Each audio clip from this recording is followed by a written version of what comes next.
Hello dear friends, welcome to Shri Krishna GS academy. अब page number 25 continue करेंगे BPSC PYQ का। Statement है, अबुल कलाम आजाद के द्वारा किस पत्रिका को संपादित किया गया था। तो उनकी पत्रिका का नाम था अल हिलाल। ठीक है, इस पत्रिका को उन्होंने संपादित किया था। बाद में इस पर बैन लगा दिया अंग्रेजों ने, तो इन्होंने अल बलाग नामक पत्रिका का इन्होंने संपादन किया था। अल बलाग, अल हिलाल, अल बलाग किसकी है? अबुल कलाम आजाद की। अबुल कलाम आजाद जी का जन्म कहाँ हुआ था? मक्का में। कहाँ इनका जन्म हुआ था? मक्का में हुआ था। मक्का आपको पता होगा सऊदी अरेबिया में है। इनका जन्म मक्का में हुआ था और आजाद भारत के प्रथम शिक्षा मंत्री भी थे ये। ठीक है, एजुकेशन मिनिस्टर भी थे। इसीलिए 11 नवंबर को इनके बर्थडे पर नेशनल एजुकेशन डे, राष्ट्रीय शिक्षा दिवस भी मनाया जाता है। अबुल कलाम आजाद जी का जन्म हुआ था मक्का में 1888 में। ठीक है, 1888 में इनका जन्म हुआ था मक्का सऊदी अरेबिया में। और 22 फरवरी 1958 को इनकी डेथ हो गई थी इंडिया में, दिल्ली में। तो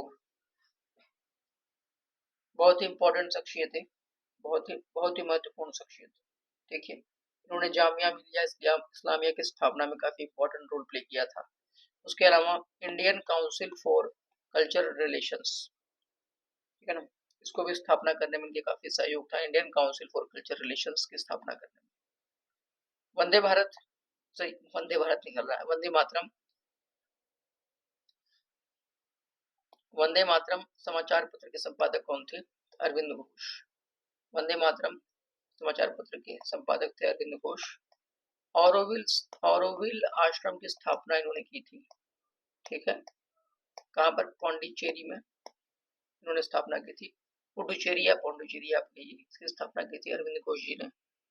उसके अलावा जो है इनके बारे में बहुत कुछ जानने को है, जैसे कि new lamp for old, new lamp for old जो है, ठीक है ना, इन्होंने इसको लिखा हुआ था।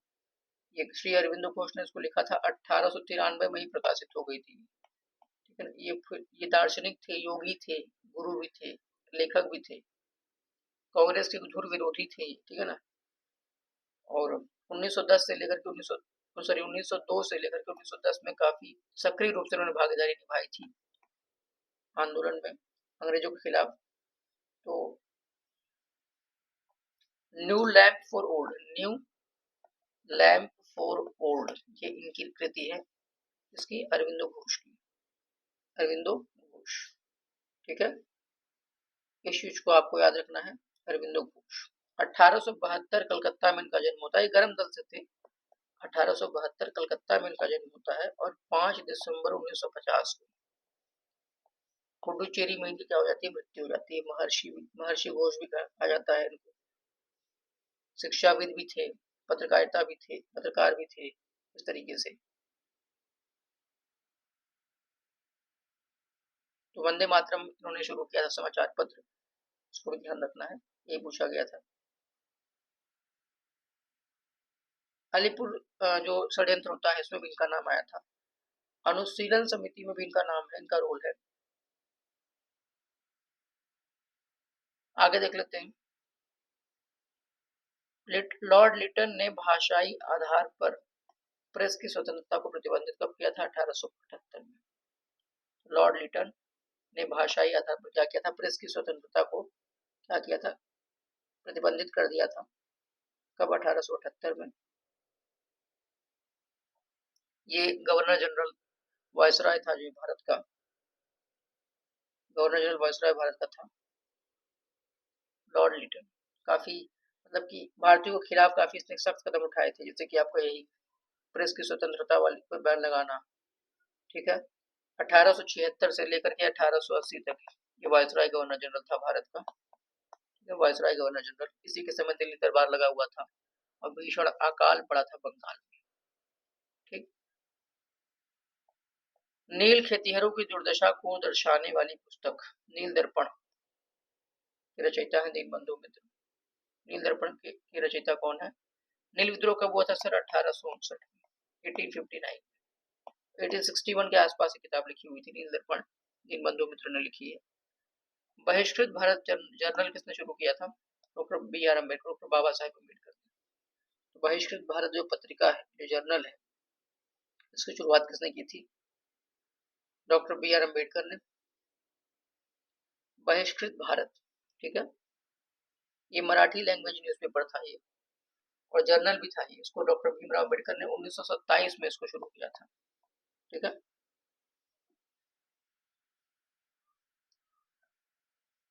3 अप्रैल 1927, 3 अप्रैल 1927 को उसको लॉन्च किए थे। महाड़ इसी वक्त महाड़ सत्याग्रह भी चल रहा था। आपको पता होगा महाड़ जाति से बिलोंग करते थे। महाड़ सत्याग्रह भी इसी वक्त चल रहा था। इसी दौरान इन्होंने शुरू किया था बहिष्कृत भारत जर्नल, मराठी भाषा में। तो बहुत इंपॉर्टेंट है Bahishkrit Bharat, doctor B R Ambedkar, doctor Baba Saheb Ambedkar, ठीक है। किस भाषा में?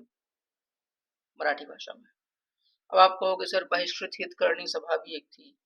बिल्कुल थी, बहिष्कृत हितकर्णी सभा, ठीक है।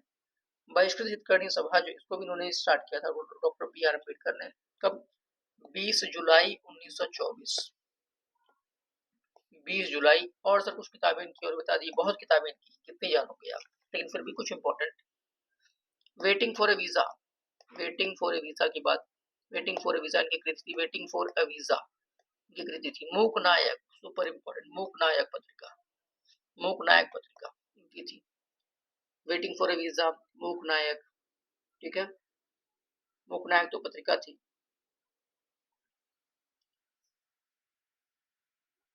इसको डॉक्टर बी आर अम्बेडकर ने 1920 में इसको शुरू किया था, 1920 में, ठीक है। मराठी में साप्ताहिक तरीके से पब्लिश होती थी मुंबई से, ठीक है। 31 जनवरी 1920 को पहला इसका वो है प्रकाशन शुरू हुआ था। इस तरीके से ही हो गया मूक नायक। आगे देख लेते हैं। बहिष्कृत भारत के बारे में हो गया, बहिष्कृत हितकर्णी सभा के बारे में हो गया। अनहैप्पी इंडिया किसकी पुस्तक थी? लाला जी की। अनहैप्पी इंडिया पुस्तक किसने लिखी थी? लाला लाजपत राय, लाला लाजपत राय, ठीक है। ये गरम दल से आते थे लाला जी। और एक और आपने बहुत सुना होगा, servants of people society, servants of people society जो है, इसकी स्थापना किसने की थी? लाला लाजपत राय ने। सर्वेंट ऑफ पीपल सोसाइटी, ठीक है। लाहौर में इन्होंने सर्वेंट्स ऑफ पीपल सोसाइटी की स्थापना की थी। ये पूछा गया है ऐसे हूबहू यही सेम स्टेटमेंट की स्थापना किसने की थी? 1921 में लाहौर में की थी किसने? इन्होंने। लोक सेवक मंडल था जो है, एक इनका ऑर्गेनाइजेशन था, उसी के साथ ये भी जुड़ा हुआ था, लोक सेवक मंडल। लाला लाजपत राय, अनहैप्पी इंडिया पुस्तक। सर्वेंट्स ऑफ पीपल सोसाइटी, अगर यहीं पे इंडिया लग जाए, सर्वेंट्स ऑफ इंडिया सोसाइटी आ जाए तो सब कुछ कहानी बदल जाएगी। अब यहाँ पर अगर सर्वेंट्स ऑफ पीपल सोसाइटी आ जाए तो लाला लाजपत राय, और सर्वेंट ऑफ इंडिया सोसाइटी आ जाए तो गोपाल कृष्ण गोखले, वही गोपाल कृष्ण गोखले जिसको जो कि महात्मा गांधी के राजनीतिक गुरु माने जाते हैं, ठीक है। तो अनहैप्पी इंडिया पुस्तक, लाला लाजपत राय। 1928, 17 नवंबर 1928 को इनकी डेथ हो जाती है। लाठियों से पीट पीट कर इनको मार दिया जाता है, काफी हद तक घायल हो जाते हैं वहां पर। जब साइमन कमीशन भारत आया था, उसके विरोध में बहुत तेजी से हर जगह जगह विरोध हो रहे थे। साइमन गो बैक के नारे लगाए जा रहे थे।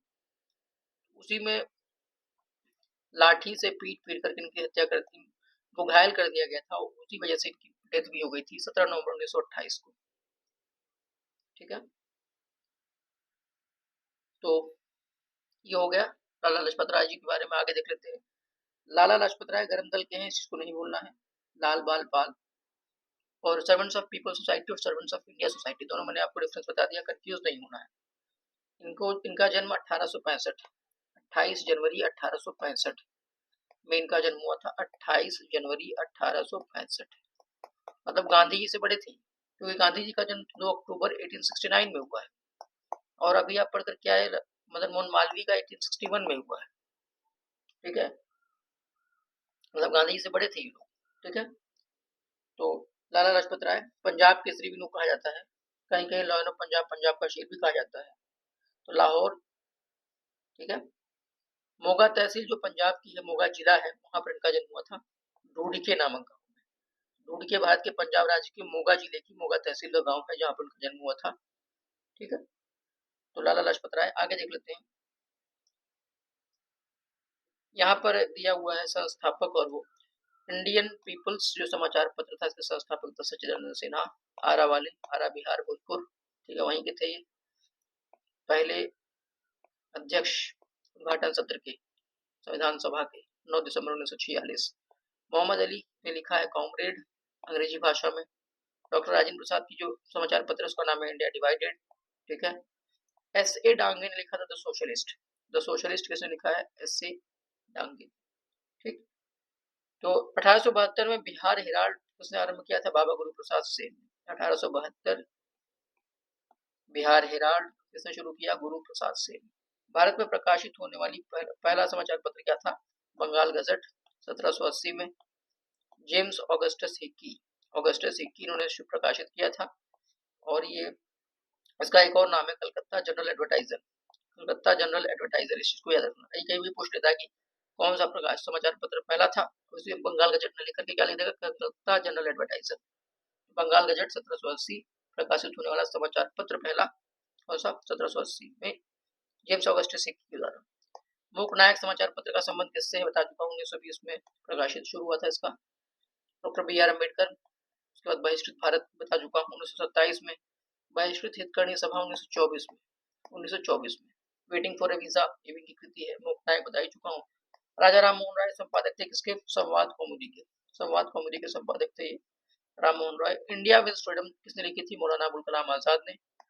अल हिलाल अल बलाग दोनों ही इनके हैं, ठीक। बंगाली जो कि कलकत्ता का एक प्रसिद्ध समाचार पत्र था, इसको शुरू किया था सुरेंद्रनाथ बनर्जी ने। दो पत्रिका थी, नवजीवन तथा यंग इंडिया, का संपादन किसने किया था? गांधी जी ने। Young India Mahatma Gandhi. 1913 में कृति गीतांजलि के लिए क्या मिला था? साहित्य का नोबेल पुरस्कार मिला था रविन्द्रनाथ टैगोर को। 1913 याद रखना। एशिया का पहला नोबेल किसको मिला है? रविन्द्रनाथ टैगोर को। भारत का पहला नोबेल किसको मिला? रविन्द्रनाथ टैगोर को, गीतांजलि के लिए। संवाद कौमुदी समाचार पत्र किसका था? बांग्ला में था ये। किसका था ये? राजा राम मोहन राय, भी आप पढ़ करके आए। आनंद मठ के लेखक बंकिम चटर्जी का प्रकाशित हुआ 1882 में, ठीक है। आगे देख लेते हैं। एक राष्ट्रवादी समाचार पत्र नहीं था, देखिए द टाइम्स ऑफ इंडिया, ये ब्रिटिशर्स का था, ये ब्रिटिश इसके संपादक थे, इसीलिए राष्ट्रवादी समाचार पत्र नहीं था, याद रखना इस चीज को। द हिंदू संपादक कौन थे? जी सुब्रमण्यम अय्यर। जी जो हिंदू आज बहुत फेमस है, लोग सिविल सर्विसेज की तैयारी करने वाले उसको पढ़ते हैं रेगुलरली। जी सुब्रमण्यम अय्यर। केसरी बाल गंगाधर तिलक का था, किस भाषा में था? केसरी और मराठा। मराठा जो है अंग्रेजी भाषा में था, कंफ्यूज नहीं होना, मराठा अंग्रेजी भाषा में था, जबकि केसरी मराठी भाषा में था, ठीक। बंगाली सुरेंद्र बनर्जी का। हिंदुस्तानी ये किसका था? गंगा प्रसाद वर्मा जी का। और सुधारक नामक जो पत्रिका है वो गोपाल कृष्ण गोखले की थी। गोपाल कृष्ण गोखले ने सर्वेंट्स ऑफ इंडिया सोसाइटी की स्थापना की थी। सर्वेंट्स ऑफ इंडिया सोसाइटी 1905 में, ठीक है। और सर्वेंट्स ऑफ पीपल सोसाइटी आ जाए तो लाला लाजपत राय। आगे देख लेते हैं। स्वामी सहजानंद सरस्वती ने एक पत्रिका का प्रकाशन किया, उसका नाम था हुंकार। बहुत बार पूछा गया बिहार में हुंकार। स्वामी सहजानंद सरस्वती कहाँ के थे? ये गाजीपुर के थे, गाजीपुर, जिला गाजीपुर, ठीक है ना, यहाँ के थे यूपी में। और उन्होंने पत्रिका प्रकाशित की थी, उसका नाम था हुंकार। एक और इनका लेख है, उसका नाम है किसान क्या करें। किसान क्या करें, ये भी पूछा गया, ठीक है। किसान क्या करें किसकी कृति है? सहजानंद सरस्वती। सहजानंद सरस्वती के बारे में आपको जानना चाहिए, किसान नेता, बहुत ही इंपॉर्टेंट किसान नेता थे सहजानंद सरस्वती। सहजानंद सरस्वती, ठीक है, बहुत इंपॉर्टेंट पर्सनालिटी। किसानों के प्रमुख नेता थे। 22 फरवरी 1889, 22 फरवरी 1889। डेट आपको नहीं याद रखना, ईयर याद रखो। 1889 का जन्म होता है गाजीपुर में। और 26 जनवरी 1950, 26 जून 1950 को इनकी डेथ होती है। कहाँ पर डेथ होती है सर? इनकी डेथ होती है मुजफ्फरपुर में। मुजफ्फरनगर नहीं, मुजफ्फरपुर। मुजफ्फरनगर तो उत्तर प्रदेश का जिला है, मुजफ्फरपुर कहाँ है सर? बिहार में। वही मुजफ्फरपुर जहाँ की लीची फेमस है, लीची। तो मुजफ्फरनगर और मुजफ्फरपुर में कंफ्यूज नहीं होना है। मुजफ्फरनगर उत्तर प्रदेश में जिला है, मुजफ्फरपुर कहाँ का है? बिहार का है, ठीक। इस तरीके से। अच्छा, ये थोड़ा सा बचा हुआ है। स्वामी सहजानंद सरस्वती वाला हो गया। नाउ और नेवर पंपलेट किसने लिखा था? रहमत अली ने नाउ और नेवर पंपलेट लिखा था। इसी में पाकिस्तान शब्द का उद्गम यहीं से हुआ था, उन्होंने ही किया था। तो रहमत अली ने पहली बार पाकिस्तान शब्द का यूज किया था। रहमत अली नाउ और नेवर पंपलेट। भारत से संबंधित कौन है? वीर सावरकर, वीर नायक दामोदर सावरकर, ठीक है। इस तरीके से पेज नंबर 25 कंप्लीट हुआ। Thank you.